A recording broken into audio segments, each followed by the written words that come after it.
Get this and get it straight. Crime is a sucker's road, and those who travel it wind up in the gutter, the prison, or the grave.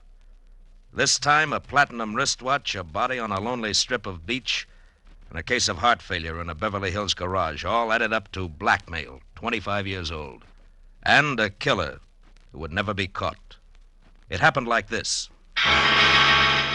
From the pen of Raymond Chandler, outstanding author of crime fiction, comes his most famous character in The Adventures of Philip Marlowe.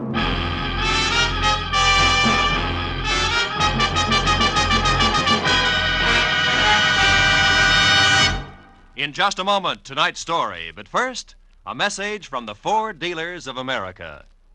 The whole country's talking about the great 1950 Ford. Listen to what Mr. Carl Moore of Kingston, Pennsylvania, one of more than 420,000 delighted owners, says about his new Ford. I leave my car out on the street a lot in winter, but you'd never know it to look at my 50 Ford's paint job.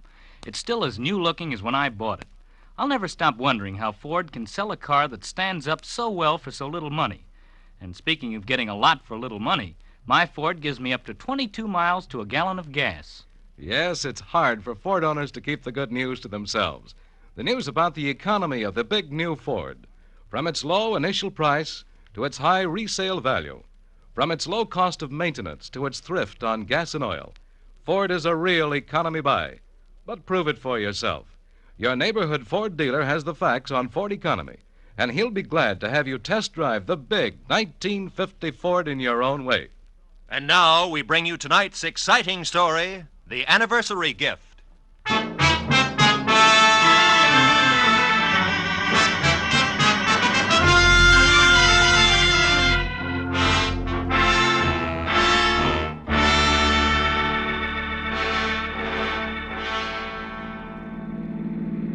We turn left at the next corner, cabby. Okay. Boy, this Beverly Hills in a sunny afternoon is really something, ain't it? Yeah. Wide streets, classy homes. Boy, these jokers got it made. Some life. Nothing ever gets to them to bother them except the income tax, maybe. Yeah. Here it is, mister. 8834 Beverly Road. What a joint. Yeah. Wait for me, huh? Sure, mister.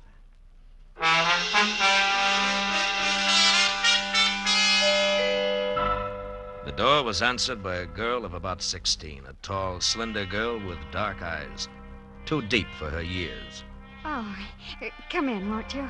I believe Dad's expecting you. She led me across a living room as dignified as the lobby of a bank to a door that she opened. If you'll wait here in the library, I'll tell Dad you've come. The library of Stanley Towner, my new client, was as somber as his living room, except for one thing. Over a fireplace that half filled one wall was a life-size portrait of a woman, a most beautiful woman. Could have been a painting of what the girl who had just left would look like in another 25 years. I was still staring at the picture when Stanley Towner came in. That's a portrait of Margaret, my wife. We lost her 1 week ago today. I'm sorry, Mr. Towner. Well, we'd been expecting it for over a year. The doctors had warned us, but even when you're braced for a blow like that, Yes, I know what you mean. It was her heart, Marlowe. She was coming home from a shopping trip in Westwood last Tuesday evening when it happened. She had her own car and was just pulling into the garage here when the attack seized her. Catherine, my daughter, and I both heard her car hit the garage wall. We ran out and found her. The doctor did everything possible. Wednesday morning, she was dead. I'm sorry. It's all right, Mr. Towner. I must tell you all this because the reason I called you here has to do with Margaret's death. I don't understand. I've got to get Margaret's watch back. A what? A watch? Yes, a wristwatch. It's, well, I'll try to explain. I loved my wife very deeply, Marlowe. Now that I've lost her, the most important thing in the world to me is the preservation of her memory. Can you understand that? Well, it's natural that you'd cling to things that remind you of her, Mr. Towner. Now what about the watch? It's lost. Somewhere in Camino Beach. You know where that is? Yes, a few miles below Redondo. Yes, that's right. The day Margaret died, I had taken her watch with me to have it repaired. I went down the coast on some business, and on the way back I stopped at Camino Beach for lunch. A place called the Trade Winds. You had the watch with you when you went in? Yes, in my overcoat pocket. I came out, got in my car, and was halfway back to my office before I realized it was gone. I've got to get it back, Marlowe. How much is it worth?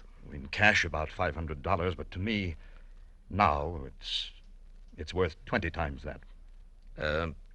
What's the watch like? It's a Benris, platinum, and set with emeralds. Mm-hmm. I gave it to Margaret on our 20th wedding anniversary. There's an inscription on the back to Margaret from Stanley with eternal love. I know that watch is somewhere in Camino Beach. Can you find it and bring it back here to me? There's nothing more you can tell me? Unfortunately, that's all there is. I'll do my best, but I can't guarantee a thing.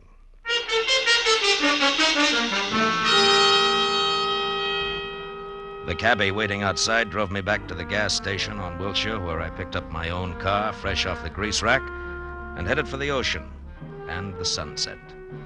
It was getting dark by the time I reached Camino Beach, a rickety, salt-caked little town jumbled in between the highway and the surf. Yeah, my first stop was the Trade Winds Cafe, a waterfront shack on spindly legs standing knee-deep in a smelly backwash. It only took 10 minutes to find that there was nothing there for me. After that, I drew a blank at each of the 3 hock shops in town. Wound up an hour and a half later, no farther than the sidewalk curb, where I watched a traffic cop brand my tire with his parking marker, plant a heavy foot on my bumper to steady his bike, and light a cigarette. Hiya. Is this your car? Yeah. What is it? Am I overparked? Nope, not yet. Just borrowing your bumper a minute. Mine? Of course not. Got a lot of scratches already. Say, that's a fancy chalk label you put on the side of that tire there. Z, the mark of Zorro, huh? No, the mark of Ziegler. That's me. Just a little thing I worked out to add a personal touch to my business. You're a stranger around here, aren't you? Yeah, from L.A. Uh-huh. Saw you coming out of the pawn shop there. You don't look like the type. Well, I'm not, as long as my luck holds.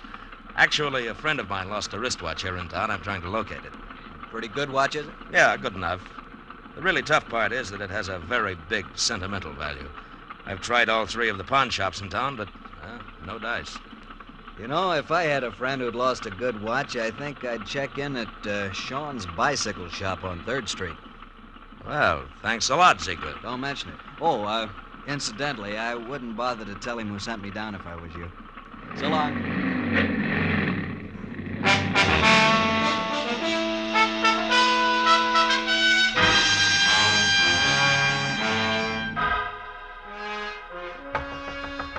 Hello. Hello, anybody there? Hello, Sean? What do you want? I'm closed for the night. I'm, interested in a lady's wristwatch, Mr. Sean. Are you now? Just how does that bring you to a bicycle shop? Look, we both know your offense, so let's not waste time on that. The Well. watch I'm after is platinum set with emeralds and has an inscription on the back. To Margaret from Stanley with eternal love. A bright sentiment, I'm sure. Have you seen the watch? No. Look, Sean, either I beat your tongue as limber as a St. Bernard's ears, or you accept this $20 in exchange for some straight information. Peacefully. Now take your choice and take it fast. $20. Kind of a choice is that? But I don't have the watch, bucko. But you have seen it. Oh, yes. 5-6 days ago, a fella brought that watch in here, wanted to know what it was worth. I said $500. He laughed in my face. Who was this guy? You mentioned something about $20. Oh, yes. Here. All right, now give. Yeah, that's better. His name is Chip Menashe. In summers, he works in the concessions in the pier. In winters, he's nothing more than a beachcomber. Lives in a little room out in the pier behind the shooting gallery, and that bucko is your $20 worth. It had better be, Shane, or I'll be back for my change.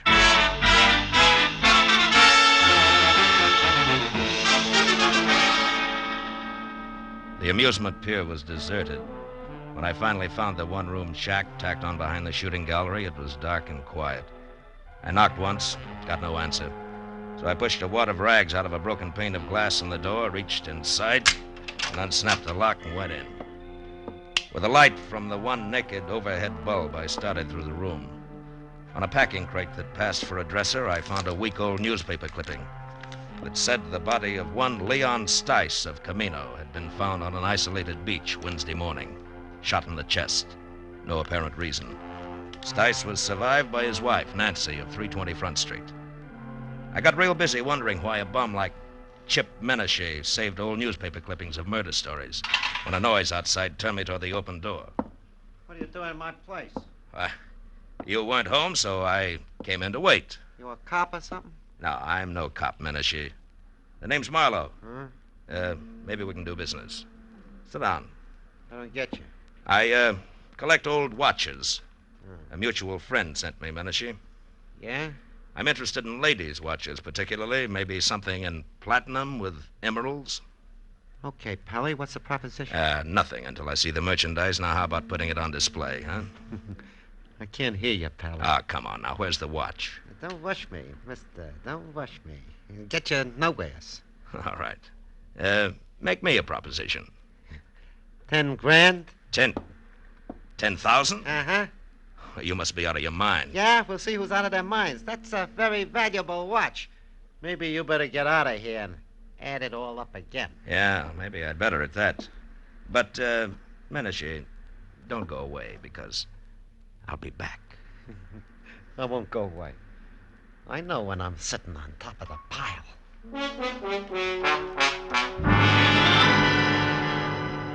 As I walked away, a hunch kept whispering to me that the body of a guy named Leon Stice, found on a lonely beach, was somehow tied in. So I decided to pay a call on his widow.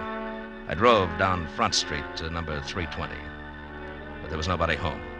As a matter of fact, the only sign of life on the entire block was a red neon pelican in a blue neon martini glass above the door of a bar across the street. So I walked over and went in. A couple of questions later, I found Nancy Stice sitting alone in the back. The offer to buy a drink was the only introduction I needed. Sure. You can buy me a drink. Hey, Charlie. Okay, Nancy. I'm an old friend of your husband's, Nancy. I just heard. That louse didn't have no friends. Hey, Nancy. Something for you, mister? No. Here, keep Thanks. it. Mud in your eye. Nah. I got nothing against Leon Stice, except 25 years of living with him in a Camino Beach rat hole on nothing. That's all. Any idea why he was killed? For the role he was carrying. After what you just said, that makes no sense. That's the way it was. And I didn't get one red cent of it. It was all gone when they found him. Did you tell the cops he had money on him? Nah.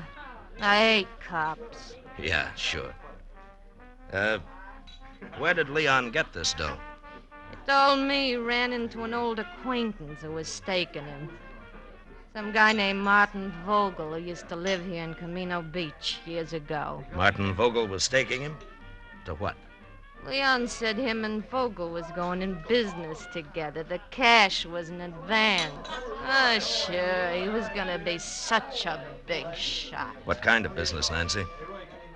Just between you and me, the only business that crummy mind of his would work on was blackmail. Take it from me. Now, how about another drink for his grief-stricken widow, huh? I'll, leave $1 on the bar on my way out.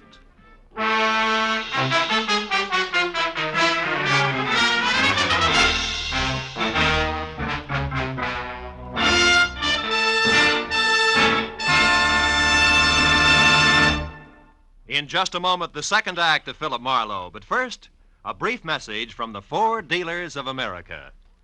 From coast to coast, Ford owners agree the big new Ford brings you more for your money. More in comfort, more in performance, and more in economy. But only through personal experience can you appreciate the restful ease of Ford's famous midship ride and the luxurious comfort of Ford's non-sag foam rubber cushion front seat. Only by driving this great car can you enjoy its smooth power and solid roadability. And only by getting the facts about Ford's economy can you understand that so powerful, so smooth riding, and so beautiful a car can cost so little to buy, to run, and to maintain. But see, hear, and feel how much the new Ford gives you. Find out how much it saves you. Yes, before you buy any car at any price, it will pay you to stop by your local Ford dealers. Take the wheel of the 100 horsepower V8 or its companion in quality, the 95 horsepower 6. Once you've driven it, you'll agree. The new Ford is the one truly fine car in the low-price field. Now we return to the second act of Philip Marlowe and tonight's story, The Anniversary Gift.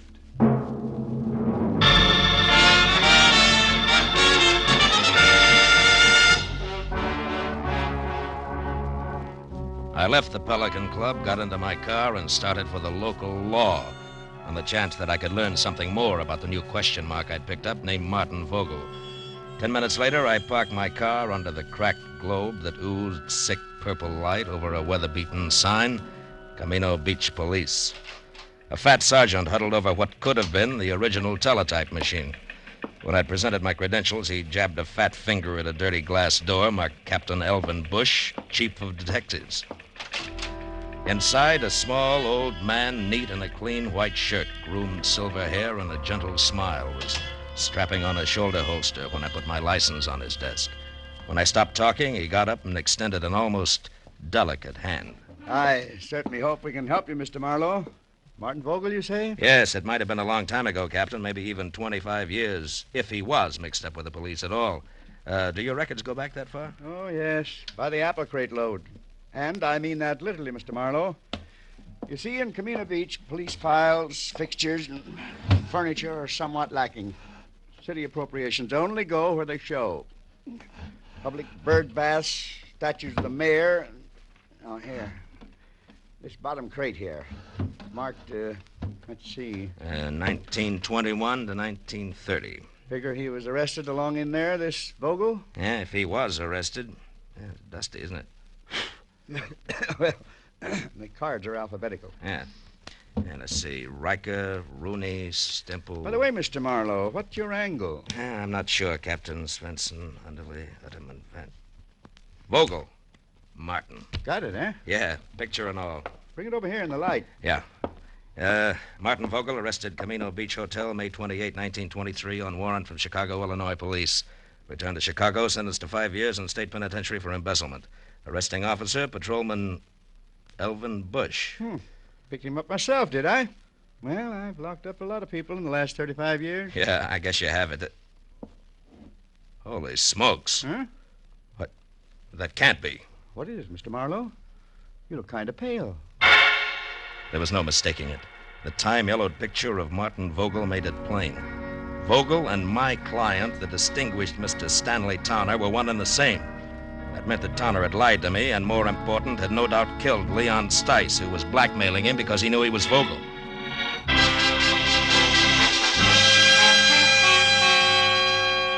I left Captain Bush piled into my car and pointed it back for the amusement pier, where one way or another I was going to get Chip Menashe to fill in a few remaining blanks for me.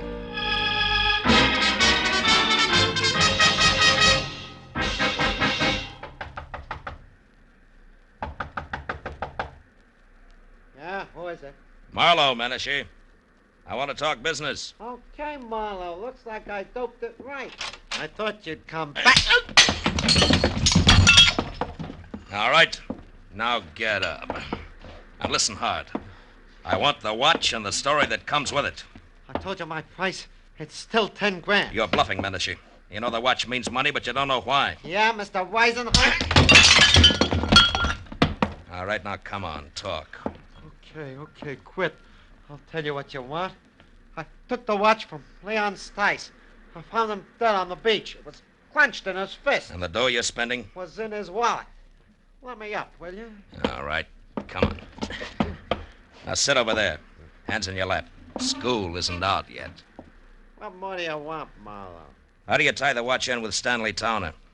What makes you think I did? The fact that I was sent here to Camino Beach and the fact that you were ready and waiting for somebody. Well? Okay. I was lucky.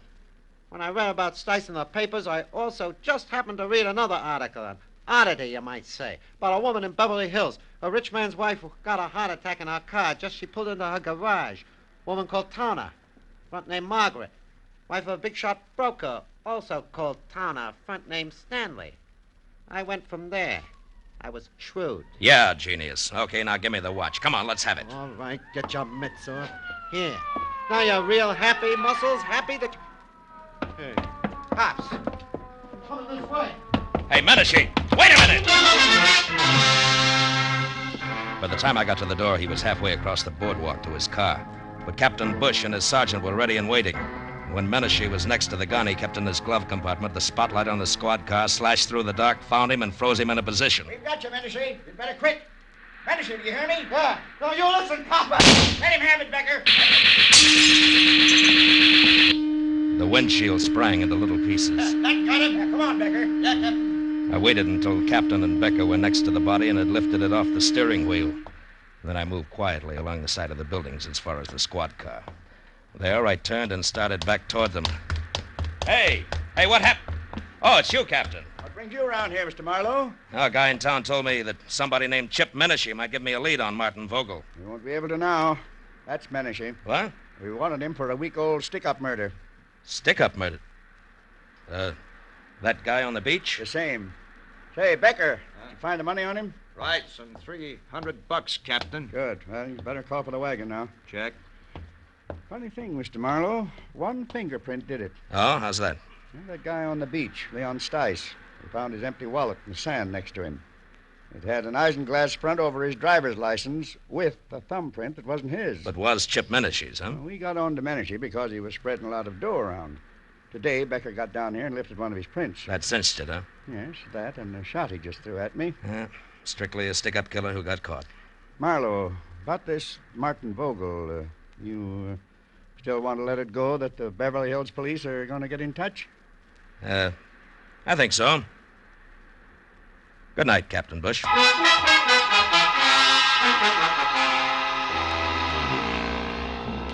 The ride back to Beverly Hills was an uncomfortable hour and a half, cold and empty.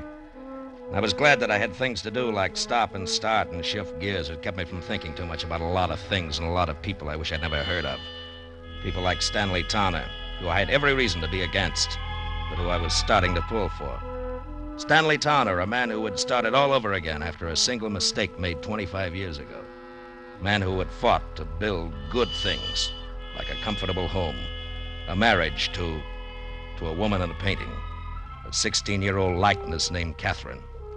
But Stanley Towner, who was also a killer on a lonely stretch of beach far from home, destroying something rotten who would destroy him. A killer that nobody knew about, except me. Well, I pulled into the driveway and parked behind the car that had been Margaret's. As I got out, the light of the garage went on and the side door of the house opened. I felt almost wrong dropping my hand around the .38 in my side pocket. Good evening, Mr. Marlowe. You have the watch? Yeah. I had quite a tussle getting hold of it. I imagined you would. Menashe's dead, Mr. Towner. Menashe? Who is Menashe, Mr. Marlowe? The reason you hired me? The man who called you and dangled this bait? Yeah, you were right. It's a beautiful watch, Mr. Vogel. Vogel? You know about it? Yeah, they keep police files a long time. I know about everything. Except why you didn't go after the watch yourself. Well, I was afraid. Afraid to show yourself in a town where somebody might remember you, huh? The town in which you had committed a murder, is that it? Yes, that's it exactly. Dad, is that you down there? Yes, dear. Me, Mr. Marlowe. Well, why don't you come into the house? It's so late and it's chilly. You'll catch your death of cold out there. Yes, in a while, dear. Now go back to bed. All right. Good night, Dad. Good night, dear. Oh, good night, Mr. Marlowe, and please make him do as I say, will you? Yes, I will, Catherine. Good night. Do you mind if we go along to the police at once, Mr. Marlowe? I'd rather she didn't know right now. Tomorrow is soon enough. And, can we take your car? Yeah. The lights go off out here? Yes. The switch is on the garage wall over there. Okay, get in. All right. You know, Mr. Towner, I'm sorry about Catherine and the way she's going to be hit by this thing. The switch is there on your right. On your right, Mr. Marlowe. Yeah.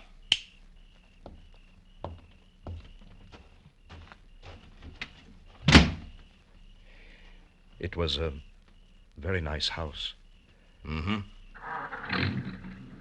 Mr. Towner, you certainly loved Margaret a lot, didn't you? Completely, Mr. Marlowe. And her memory, too? Why do you ask? Something that makes me awfully happy. Mr. Towner, you didn't kill Leon Stice. Marlowe. What are you saying? That you never lost your wife's watch at Camino Beach. You never had it. She lost it herself. Lost it when she struggled with Leon Stice just before she killed him for your sake. For you and Catherine and everything you've worked for. No, Marlowe, no. Yes, Margaret had a bad heart. She knew she didn't have long to live. Also, she knew that Stice was blackmailing you. It figures, Towner. And what also figures is that you'd rather pay for a murder that you didn't commit than to have Margaret's name soiled. Yes, I would, and I will, because you can't prove any of this. Correction, Mr. Towner, I can. With your wife's car there in the garage, the car in which she died on what you said was her return from Westwood. Which it was? No, not according to a funny little chalk mark I just saw on one tire, it wasn't. A little white Z that a policeman named Ziegler in Camino Beach makes to check on parking time. And we can go on from there. Your confession won't mean a thing. But, Marlowe, it will. No. No, I guess it won't. I guess you can't hide the truth very often, can you? No. Only once in a great while. And then, strangely enough, only when it seems like the right thing to do. What do you mean? Why did you stop the motor? There's one thing I haven't told you yet. The way things worked out in Camino Beach, Mr. Towner. The police there think that Menashe killed Leon Stice, and they're happy that way. They never heard of you or your wife. And I don't see why they should. No. Yes. I mean that nobody really knows the whole story. Nobody except you, Marlowe. Nobody, Mr. Towner. Good night. Thank you, Mr. Marlowe. Good night.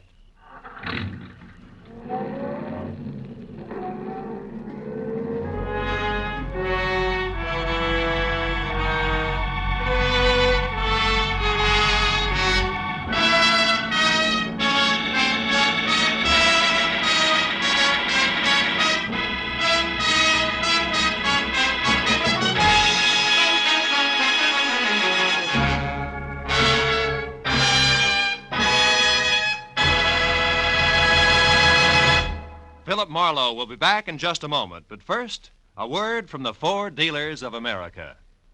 Tonight, there are more than 420,000 enthusiastic 1950 Ford owners, and it seems as though most of them are talking about this car. Listen to what Judge Richmond B. Keach of Washington, D.C. has to say about his new Ford. I was so satisfied with my 49 Ford that I decided to get a 50 as soon as they became available. I've been more than pleased with the 50. Truthfully, I see no cause to pay more when a Ford gives me all the performance, quiet, and comfort a man can ask for at such a reasonable price. The Ford is wonderfully easy to handle, particularly in traffic. Yes, ask any Ford owner how he feels about his big new Ford, and he'll tell you it's tops for performance and for comfort. But prove it for yourself. Drop into your neighborhood Ford dealers and test drive this truly great car. You'll be amazed when you discover how little it costs to buy, to run, and to maintain. Do it tomorrow. Test drive the big new 1950 Ford. Be sure and be with us again next week when Philip Marlowe says... This time I was in the country where the night should have been nothing but peace and quiet. But a pair of angry eagles changed all that. One was solid gold and too close to a battered corpse. The other weighed 160 pounds and was too quick with his fists, in or out of the ring.